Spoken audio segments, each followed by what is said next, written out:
inconvenience. So what did I say? I consider this as part of facial sculpting surgery.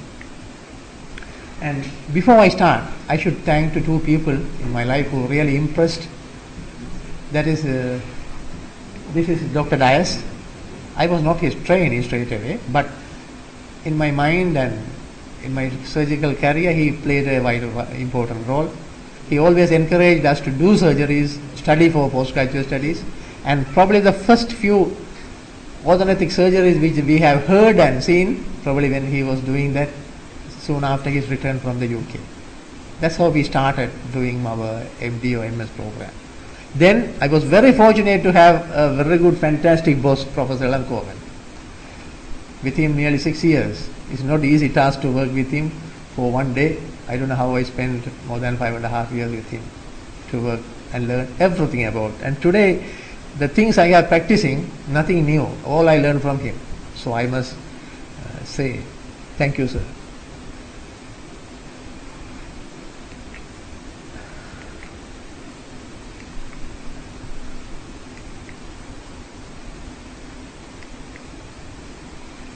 Right.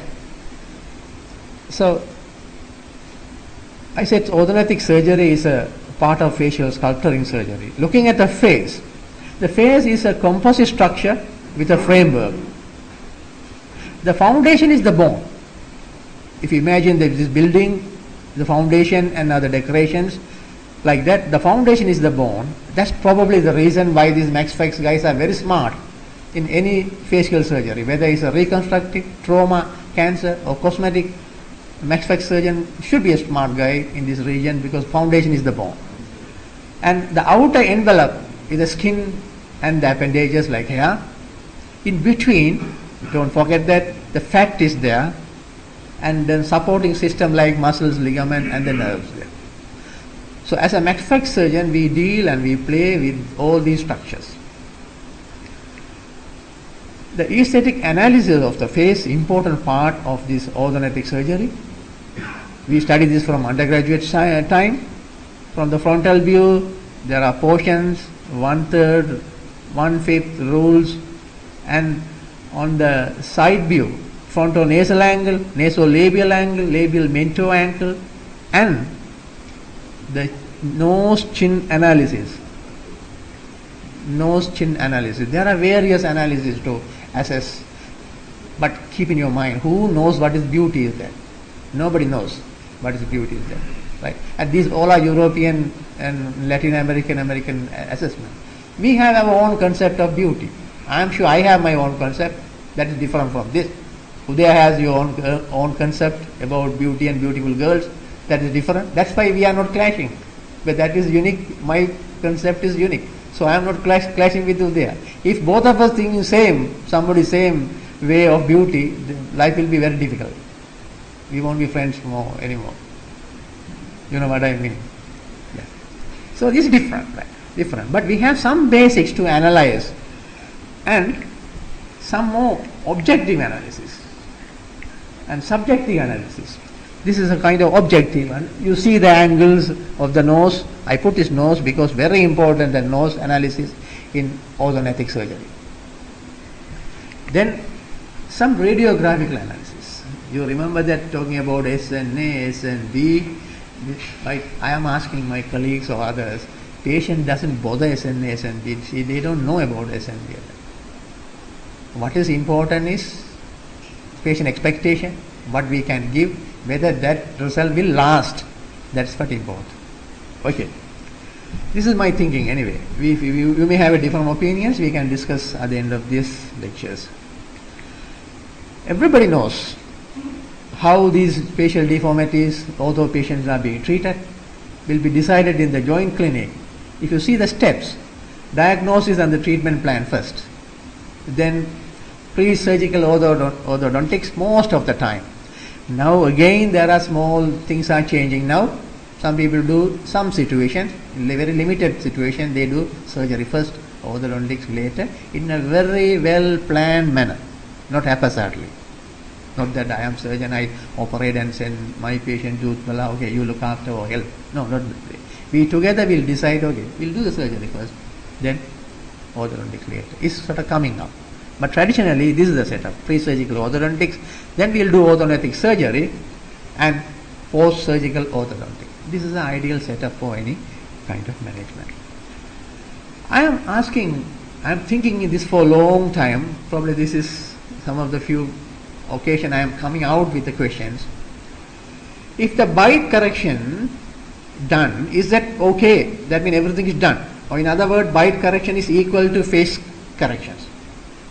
If the bite is okay, class 1 or whatever, forget about that. You say goodbye to the patient. That's come from the orthodontics aspect. Another question is, if your relationship, your corrections is fine, we corrected the jaw, face is all right. Orthodontic surgeons or max spec surgeons thinking in that way. So, these two questions are in my mind for a long time. Today I am put that out. You can comment, you can criticize. So, bite correction, is it equal to face corrections, or jaw corrections, is it equal to face correction? Or is it orthodontic surgery and orthodontics, is it good enough for facial beauty? Is it good enough for facial beauty? It is for beauty. It's not like a cancer surgery, or it's not like a trauma surgery. It's not like salivary gland surgery we are treating all the treatment. They are otherwise fit and healthy. So if I have a very good orthodontist, and if I think I am a good orthodontic surgeon, things are okay. Is there anything else plays a role there? Anything else play a role there? The advantage of facial sculpting surgery through orthodontic surgery, aesthetic improvements. Around 75 to 80% of patients seek aesthetic improvement through orthodontic surgery. They are very happy. And psychological improvement. About 90% of patients who undergo orthodontic surgery report satisfaction with the outcome. And more than 80 say they would recommend this surgery to others. These are important assessments. Say somebody has done a surgery, they are all right, but you ask them, will you advise this to your sister or brother, your friend? They may or may not. But here, more than 80% they say they will recommend it. They are very happy. And functional improvements. They can speak properly, they can eat normally, and they can breathe properly. They can breathe properly. There are some disadvantages and problems, particularly in our countries. Surgical risk. Any surgery has a risk. We don't need to talk about that. I'll talk that only for the max fax registrars forum. We don't need to talk about that. But relapse is a big problem. Stability, relapse. And the soft tissue changes. Okay, you change the dentition, you change the jaw.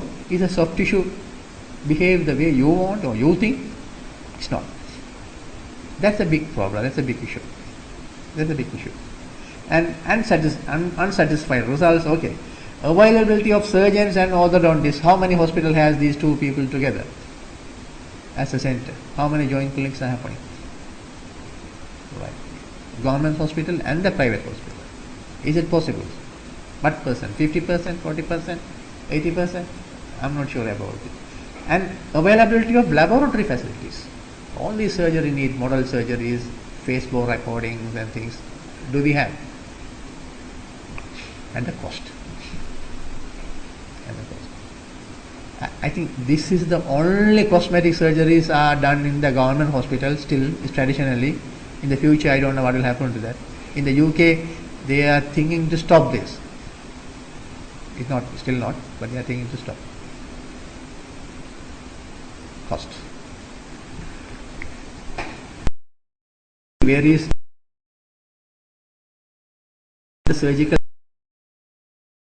techniques used, direction of the movements, type of fixation and nature of the soft tissue envelope.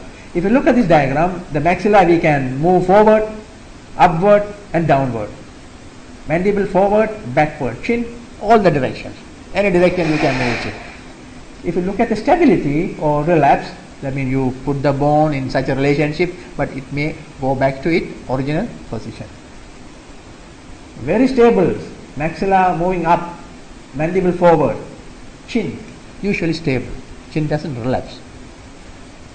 But other end, Mandible push back, try to come forward. Maxilla putting down, try to go up.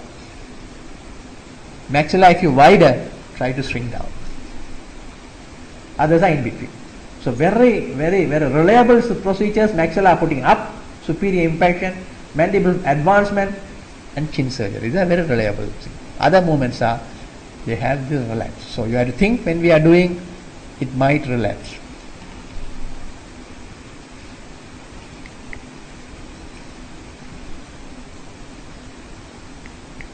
Right. I talked about soft tissue changes. When we move the maxilla, you see what percent the tip of the nose change, the lip change. When you are putting upward, how much it is changing. In the mandibular movements, nearly 90 to 100%. That means if you move mandible 1 centimeter, soft tissue, the lips also move like nearly. But in the maxilla, it's not like that. Very different. It depends on the bony structures and the soft tissue nature. And everybody's soft tissues are different. My skin and Utpala's skin, Rama's skin, all are different. Thickness, elasticity, all different. Very difficult to come to this kind of conclusion, and there are no many studies available to talk about that. Right. The criteria or indications, if I can group in a broad way, antero-posterior discrepancies, jaw discrepancies, antero-posterior, you call that class 1, class 2, class 3 or whatever. Then vertical discrepancies, vertical flexion, transverse discrepancies, and asymmetries. We'll see one by one. Very simple. Antero-posterior discrepancies. Take this example, the maxillary hypoplasia, a very mild case. Straightforward LeFor1 osteotomy and advancements. So you look at this area, a young girl. This is Dr. Amnugama's face, LeFor1 simple advancement. Very simple, very reliable. From here to here. So everybody knows about this LeFor1 straightforward surgery. Then look at this case, maxillary hypoplasia, and this girl had a mild anterior open bite, very mild anterior open bite. So we were discussing with Dr. Param's patient, we were discussing about how to do it, to treat like a typical anterior open bite differential impaction, but the facial height is not high, but then to advance forward, yes. Then luckily Dr. Mitran was here that time, so we had a chat with him also. He also gave some idea. What we did, LeFor1 plus anterior segmental, LeFor1 2-piece. So this is 2-piece, 3-piece, 4-piece. After cutting LeFor1, you can make it into different pieces. This is a 2-piece. LeFor1 cut, down fracture, then breaking into 2-piece. So what we did, advance that, and to close the anterior open bite, we have tilted that. So it's only very mild, according to Dr. Mitran, only very mild cases this probably work. In the severe cases it won't work. I'm not a big fan of segmental osteotomy, right? But some situation it helps. This helps a lot. And what we are getting is this. So straightforward maxillary advancement with 2-piece osteotomy to close the anterior open bite to get that. Look at the same girl on a frontal view. You might get more idea. You can see the little small anterior open bite.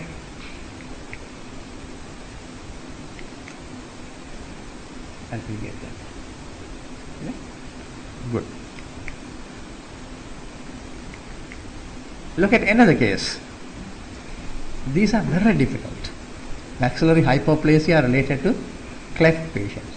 Children born with cleft, when they grow, most of the time they have this maxillary hypoplasia. Again, compared to the LeFor1 standard technique, we do what we call high level LeFor1. We will go up to the infraorbital nerve, up to that level. That's the limiting factor. That nerve is only limiting. Otherwise, we can go a little higher. Yeah. So we'll go up to that. This is the standard level one. We'll go a little up. Then this, not only this part also can push forward. That will be very helpful to this kind of situation, because nose also depressed, so that need to be pushed forward. Plus we do rhinoplasty, but that's a separate story.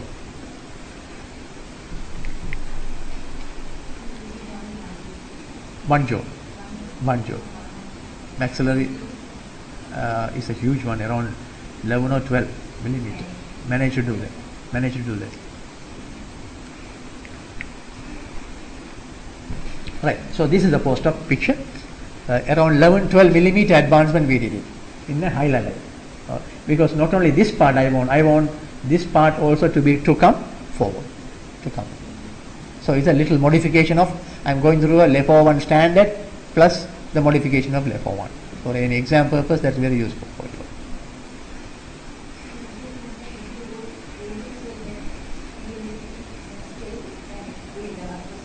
What? 2 years, more stable. 2 year surgeries are more stable. But this is whose patient is this? Sriyani's patient. Sriyani Basnayaka. So see, for some reasons he assisted, we decided to do only 1 year. Sriyani's patient. Sriyani is not around. He is not in the So same patient, look the front view, before and after, you will appreciate that. How much improvement we are getting there. Plus, I did a total rhinoplasty for her. But look at this area. This is what important for orthodontic surgical point of view. How much we can get it. And maxilla, this is something different. When I was a registrar, I had seen enough in this country. When I went to UK, I didn't see a single surgery like that. Segmental osteotomy. Not a single surgery. Even textbooks, they don't talk much. So 6 years, I didn't see any single osteotomy. When I came here, again I see a lot of osteotomy there. I also do. But the textbooks is now almost away. This is away, out. But for Sri Lankan populations, Sri Lankan hospitals, for our surgeon, our people, this is useful, still useful. I don't know how other surgeons think about it. I think it still is useful. It has some shortcomings. You are not going to achieve the 100% results in ideal way, but it's okay.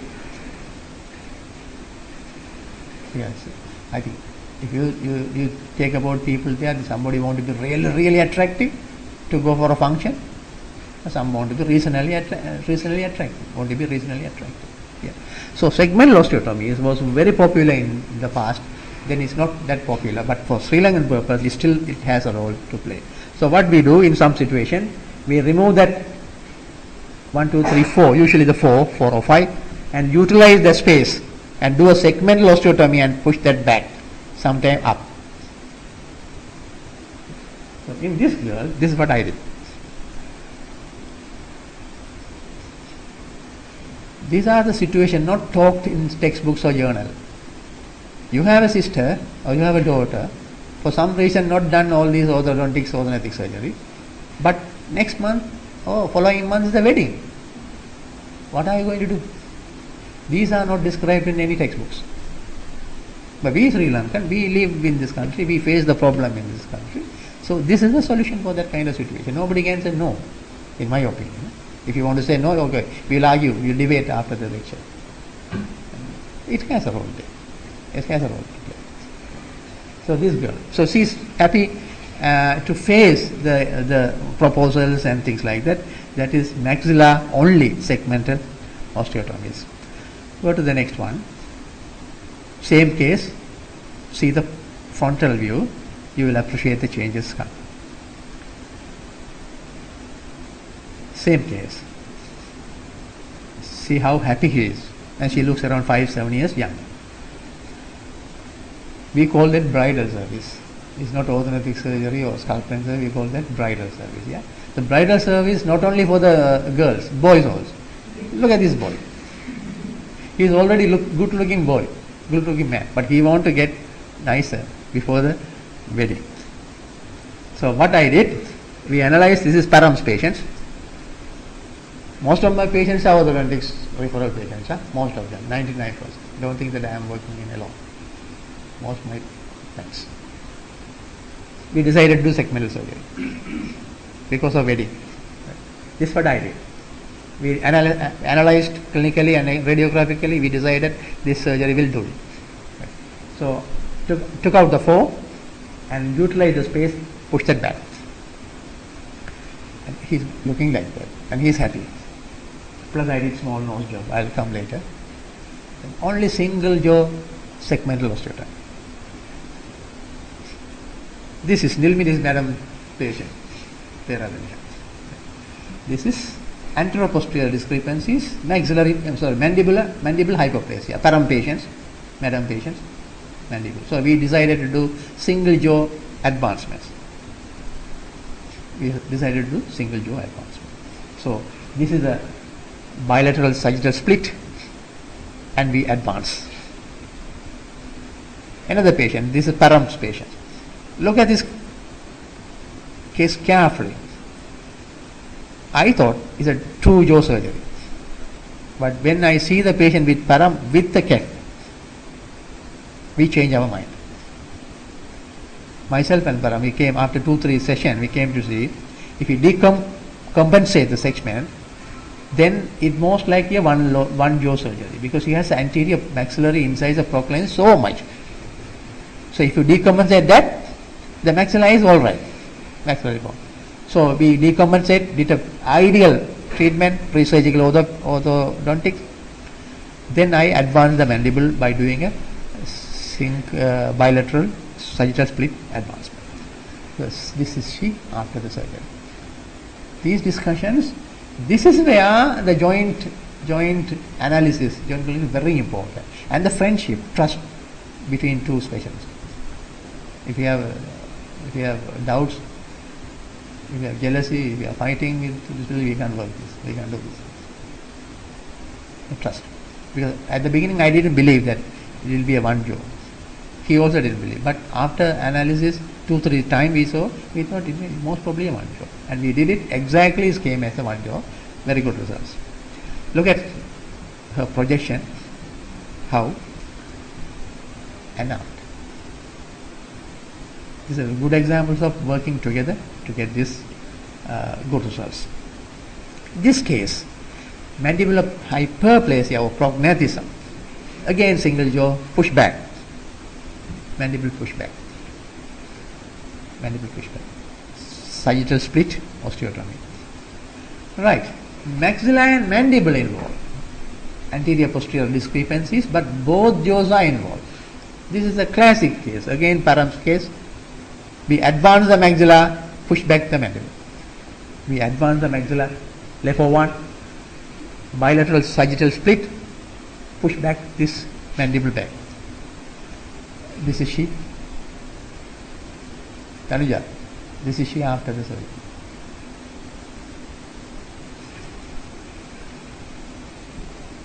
Same girl, the front view and the back view after surgery. Yeah? Similar situation. Maxilla and mandible, both are involved. Maxilla hypoplastic, mandible hyper. Same surgery. LFO1, advancements and the sagittal split. LFO1 with small modification. Compared to the earlier case, I want to go a little high up. Because if you look at this area, this is very hypoplastic. Okay? So I did a little bit of high level LFO1 to get that effect. These are very good examples of working together, doing a proper analysis, pre-surgical orthodontics, surgery and post-surgical orthodontics. Right, mandible and maxilla, same problem, but we are not, I haven't treated this in the ideal setup. I treated with segmental osteotomy. I told you that when I was in UK, I haven't seen a single case.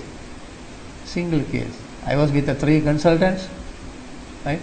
So per week, we'll have at least 2 osteotomies, at least, sometimes 6, at least 2 per week. So imagine how many osteotomies I have assisted and seen them. Not a single case I have seen this kind. Right. For this girl, now you know what mother says. So Mokakari Karanapo, marry Karan. I want to get her married. I can't do it. She is going above 30. So again a bridal service. Yeah? I can't do bridal service by according to Professor Ring or Professor Peter Woodbooth. I can't do that. I can't do it. Right. So we did a bridal service and we got it this level. And they are very happy. The girl is happy, the husband is happy, or boyfriend is happy, they are, or the fiancé is happy, or they are going to have a normal sexual life like you and me, what we had. And their dowry also will be little bit of. No, that is a reality. That is not a problem to talk about. That's what they tell. The parents tell them. And then they have to go for this surgery would have saved at least 1 million. I know their stories. 1 million. Okay. So what I did there? Both. 4 out, push that back, and to get the right maxillary incisor, mandibular incisor, angulation, profile, anteroposterior relationship, vertical relationship is not that easy. There is no such a measurement, no any measurement to think to do it. More like a eyeballing or art. Look at the next case. Same patients, the frontal view, you can see is not only anteroposteriorly, vertically also this is excess. Right? You can see the gummy smile, how much it reduced when she's laughed. Similar situations. I told her bridal service not only for the girls, boys also coming. But we have to change the name now. Same situation. This boy, before marriage, he looks nicer. No, actually, he tells sir, they are in real love. The boy and girl, real love. You remember your real love when you were in A-level? So-called real love? Yeah, they were in real love. And they wanted to marry. So from family side, they don't like this boy because they think he is not looking good. He is not looking, well-educated boy, graduate. He is not looking good. So he came and I said, begging me, do something to me. I don't want to be too smart, but do something. So those kind of patients are very genuine and very less trouble-giving patients. Not expecting too much. So what I did, removal of 4 and anterior segmental osteotomies, and to look him reasonably smarter for his wedding. And recently also I saw him, he's very happy about the family life and the sexual life I think. Vertical discrepancies. This is Priya Samarnaka's madam's patients. After orthodontic treatment, the vertical height is high, she won't do a LEFO1 impection. So she phoned me and asked, Sabesan, I am sending a patient, do a LEFO1 superior impection. That's all, yes madam. No more description. Yeah, just done. And I did it. I agree with the treatment and I did it. So she can close, the vertical height is low. Yeah, if I now think back, I would have done little bit differently. Always you think, right? This is my early times. Another case, vertical discrepancies, maxilla and mandible too much. So I did the same kind of operations. LEFO1 superior impactions. How much to remove we will decide through the X-rays and the clinical assessment. And LEFO1 superior impaction. Yeah? Plus reduction genioplasty as well. This is also too much. The maxilla also too much. Earlier case maxilla, problem was in the maxilla. This is maxilla plus mandible to get these results. So look at this mark, nevus. That will show how much of chin I have removed. Around 2.5 centimeter, I remember that. It was a long time back. So maxilla I removed. Again 2.5 or 3 there, and here 2.5. Depend on the cases. Very interesting case. We call this a short face syndrome. Both in vertical direction, maxilla and mandible both. This is actually my boss, Professor Lanko's patients. What registrar you can think? What should we do for these cases? We have to lengthen. We have to lengthen the maxilla. We have to lengthen the mandible. Yeah? How can we lengthen the maxilla? LEFO1 cut and the bone grafting. Therefore, one got bone grafting. How can we lengthen the mandible? Genioplasty, bone grafting. Possible. Maxilla lengthening and mandible lengthening. Very common case. Anterior open bite. It's a vertical discrepancy. Very simple. From exam point of view, don't forget that pre-surgical orthodontics. Making dash dash dash. And therefore one, differential infections, post-surgical orthodontics. So what we do here, wedge shape, that's what is called differential infection. Maybe 1 millimeter or 0 millimeter only the cut, or 2 millimeter here, 5 millimeter, 4 millimeter, depend on our analysis from the X-ray lateral cap. Mainly, more than the clinic, and put it back. Right.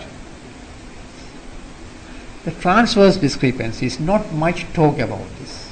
Transverse discrepancies. And it is very difficult to define also.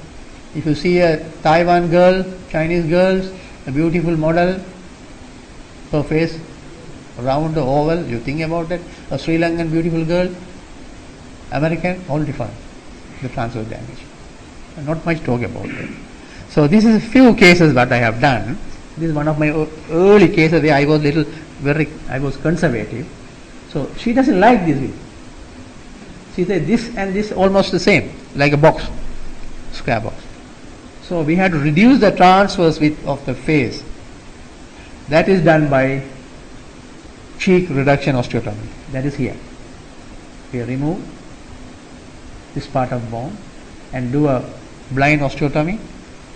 Take the connection from the TMJ area out. So this arch coming out, then bring that forward and fix it. So how much to remove is a little bit of tricky business. More or less is like a eyeballing things. I don't think much study is there to analyze and think. Eyeballing things. Yeah? Those areas are problematic because your thinking and the patient expectation should meet at one point, may not meet. Anyway, so osteotomy is in the cheekbone, zygoma, we remove that and bring that and fix it. And in the mandible, we remove the angle bone, we call the C osteotomy or V osteotomies, we remove that part to make it oval or round. Look at this girl after that. How much difference there? I was a bit conservative because this was one of my earliest cases, now 10 years, 12 years back. Another case, same girls, you can see how much the angle reduction I have done. This much. So from here to here the bone I remove. The access through extra or trans cervical, here you can see that. So I have cut from here to here, I have cut. Another case, same problem. Later I was a little bit of radical then that time, removing more bone here, this side and here, this zygomatic bone and the angles. I removed a lot to make little bit of oval shape. I have lost this patient for a follow-up. I didn't take photograph after maybe a few months, 6 months, 1 year. I don't have that one. And it's a side view. I put this picture to tell you, look at this nevus, then you can understand how much the angle of the mandible we have removed. A huge amount. This is helpful. This is very helpful. And this kind of surgeries are very popular in Taiwan, Thailand, that kind of area, where their face more box or more square. The girls want the oval shape, the V shape. Asymmetry. The asymmetry, the lower facial or mandibular asymmetry is the common one. Asymmetry. If you look at this case, this is the midline. The chin midline is here, shifted here. Right? And we do a bilateral sagittal split osteotomy and rotate it, get the occlusions and fix it. This is simple case or mild asymmetry, I would say. So bilateral sagittal split osteotomy is the answer for that. You can get beautifully symmetrical face. Right? So midline, midline, midline, midline, midline is come here, but chin midline is here now. Here, okay? But here midline, midline, all midline are there. So what I did, this is Basnaga, Sriani's patient. What I did, bilateral sagittal split, just rotate. Okay? Bilateral split, you can advance, push back, similarly you can rotate. Look at this case, it's very severe asymmetry. Occlusal can there, earlier patient didn't have it, so maxilla has some problem, mandible is here, so it's like this way, we call that facial scoliosis. Facial scoliosis, midline here, here, here, this way. Right. So not only the mandible, maxilla need to be corrected. Primary problem in the mandible, but it has effect on this maxilla, we call that secondary deformity. Right. So what we do usually, we again LeFor one but differential. In here, if you analyze the skull, the maxilla height is more this part than this. So we cut LeFor one and remove little bit of wedge on left and push it up. So to get that occlusal plane or smile line is horizontal. Then to rotate this, we have to do a bilateral sagittal split osteotomy. Most of the time that is enough, but sometimes it may not be enough. You have to do a asymmetrical genioplasty, not a symmetrical genioplasty. Do asymmetry to correct the asymmetry. You get the point? Right. So differential LeFor one to reduce the height on the longer side, that is left here. Then bilateral sagittal split to rotate to get a midline. That may not be enough or sufficient in some situation. Then you have to do asymmetrical genioplasties to slide it. So this is a big case to get a face like that, to symmetrical case. The lip line, look at the lip line, height of this mid face, the chin midline, occlusal level, all should be perfect. So it is orthodontics surgery, then again orthodontics. So it will take around 2 years to complete. Look at this case, heavy mandibular elongation. What we did, extra oral approach, transcervical, from here to here, we removed the bone. Protecting the inferior alveolar nerve, we remove the bone there. And the results there.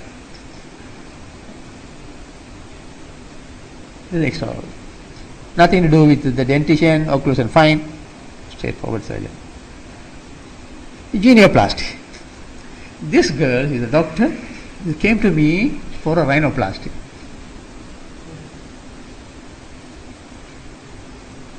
This is one of the very good Max Spec surgeon's friend. I won't tell who is that surgeon, then you will understand how, what kind of, who is she. Yeah, one of the Max Spec surgeon's friend for rhinoplasty. I said, your nose is fine. Nose is not the problem. The chin is the problem. The chin is the problem. So I'm lucky enough, so I learned all these things from my boss to identify where is the problem.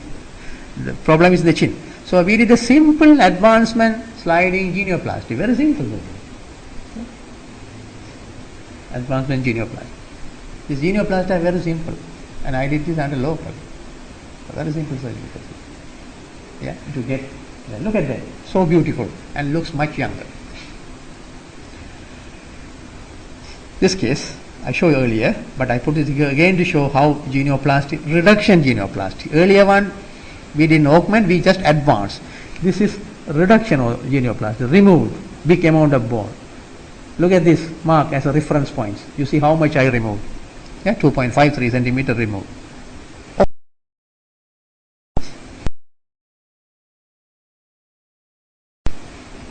Cut here, split it up, put a bone graft, then split it. So what genioplasty to augment the height from here to here. You can't do a big movement there, big improvement there. Soft tissue changes, I said. The nose. I talked about that.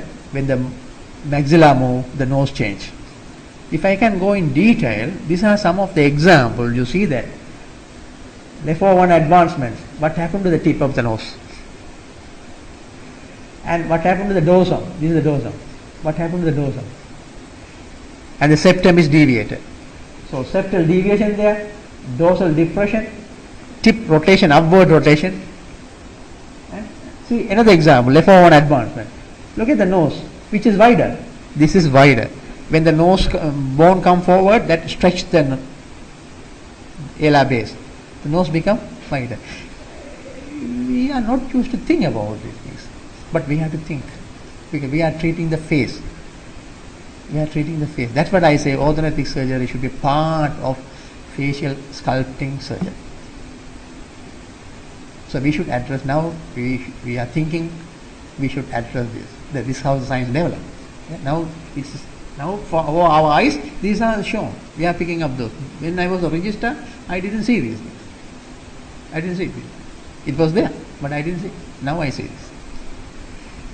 What we do, the septal deviation. Why the septal deviation is happening? We remove the maxilla, maybe pushing up. So septum is there. We are not worrying about septum.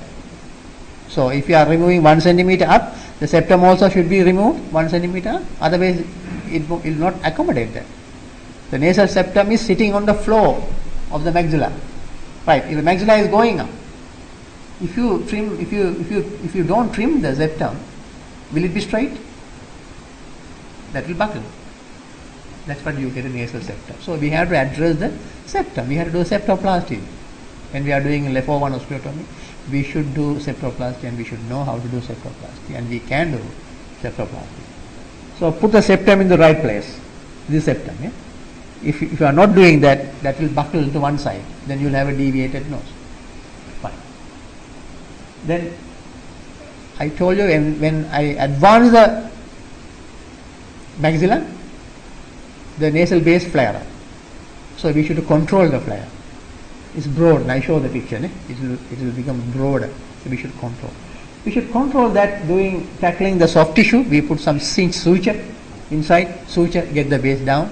Or sometimes we have to narrow down not only the soft tissue, the hard tissue as well. So we do osteotomy of the nasal bone and the maxillary nasal process or frontal process of the maxillary bone. We do osteotomy, okay, from here to here, and narrow that down. So we should be able to do cinch suture to tackle the soft tissue part, and osteotomy to narrow down broadening nose. Okay. The dorsal depression. If you get a dorsal depression like that, you should be able to put some graft to get that shape. So grafting. If the tip is trying to come down, if you push maxilla back, the tip will come down. If you push maxilla forward, tip will go up. If the tip goes up, you will get a depression, you feel that. If the tips come down, you should give a support, another graft here to push, keep the tip up.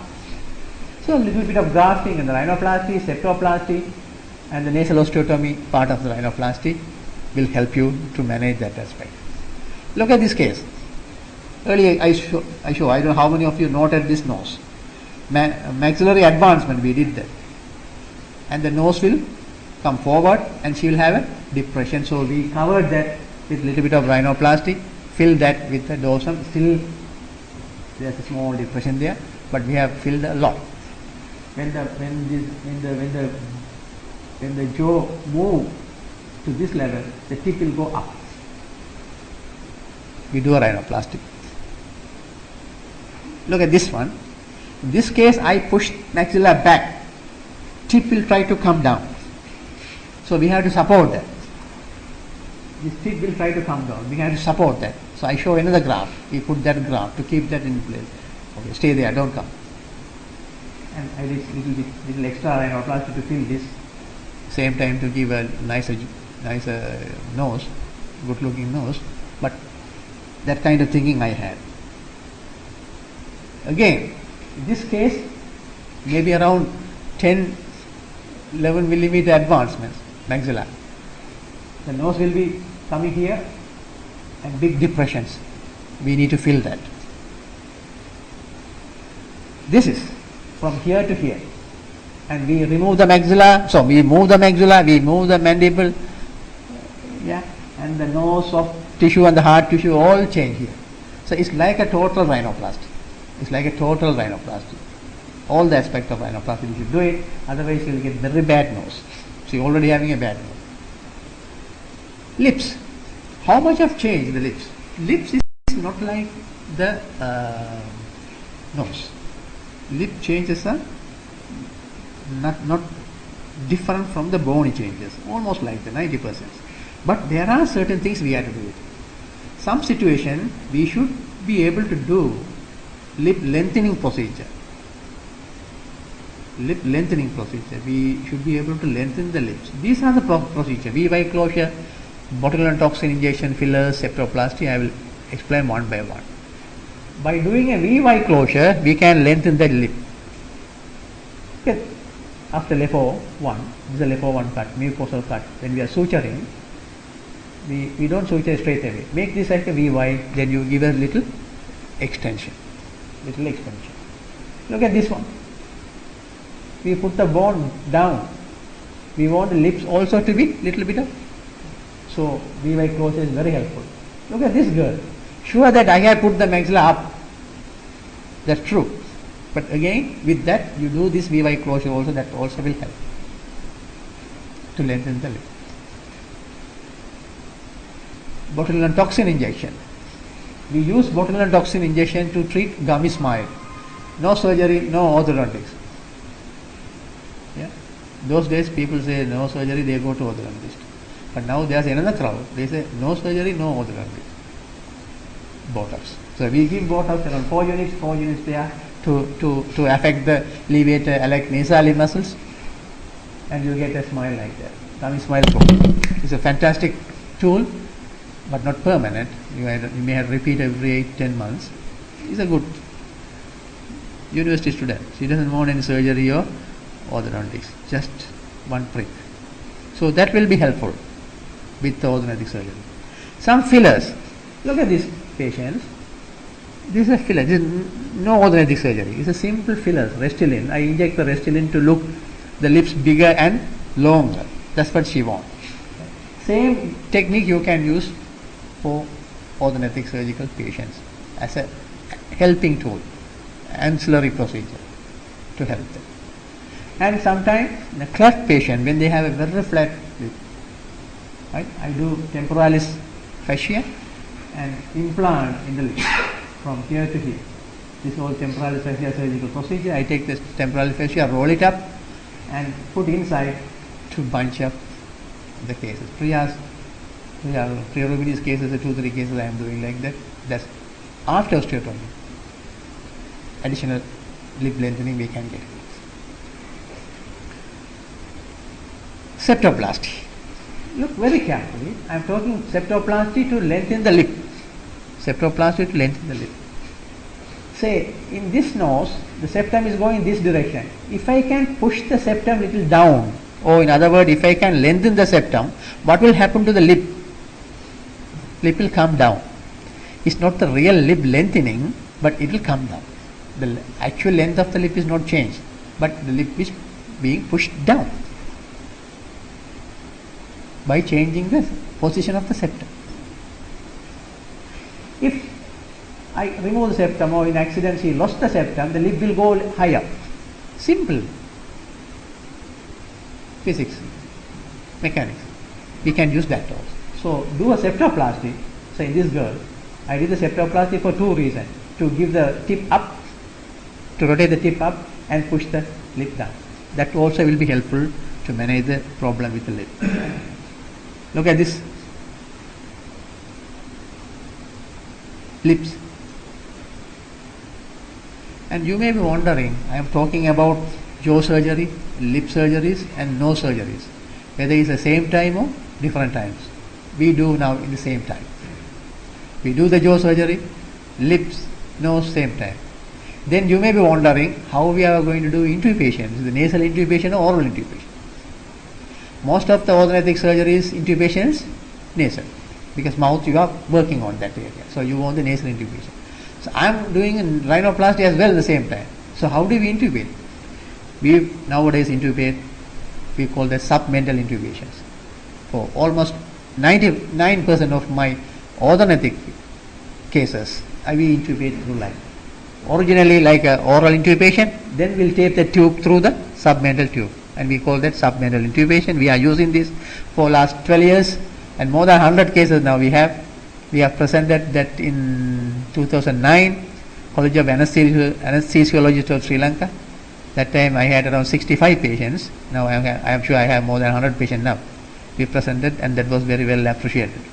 So this intubation will help us to deal this area, that area, any part of the face freely. The intubation is not troubling us. Otherwise we can't do the nose job and the lip job and the jaw job together same time. Scarring in the here. Oh, the cut we make it in the submental crease. Everybody has a submental crease here. Have you seen? You may be not able to see your screen, but somebody else submental screen you can see. Please see that tonight. Tonight, huh? Not now. So we put the cut on that. So scar is not a problem at all. At all. Not at all. So I ask you questions. Bite correction, is it equal to face corrections? You don't tell me answer, but you think in the answer. Jaw corrections, we as a max spec surgeon, this is what we do all the time. Correction. Is it equal to face corrections? Or is there something else? In my opinion, that else is facial plastic surgery. Dealing with soft tissue, lips and the nose. So knowing that, doing that will help you in a big deal. So this is my philosophy. This is what I am thinking. So that's what I call this. Orthodontic surgery is a part of facial sculpturing surgery. More than the bite, more than the jaw, is a profile, shape, function. Professor Reinach, what he said, nowhere in the field of medicine is the fusion between art and science more important than in the clinical assessment of facial aesthetics. I have two of my colleagues, they are VOGs, consultant VOGs, and I am on the other end, you all are on the other side. Will you agree with this? Anywhere in the field of medicine, the fusion of art and science in the area like face. Yeah, breast is important, it looks beautiful, tummy looks important, that looks beautiful, so you should have arts and science, but compared to the face. So that's what he thinks. And the surgeon should apply his or her skills and artistic field to produce the best aesthetic treatment outcome when planning for surgery. The maxillofacial surgeon should simulate this imagination and put into their play artistic play. That's what he said. He's a maxillary surgeon professor from South Africa. Yeah, I like that. So thank you very much.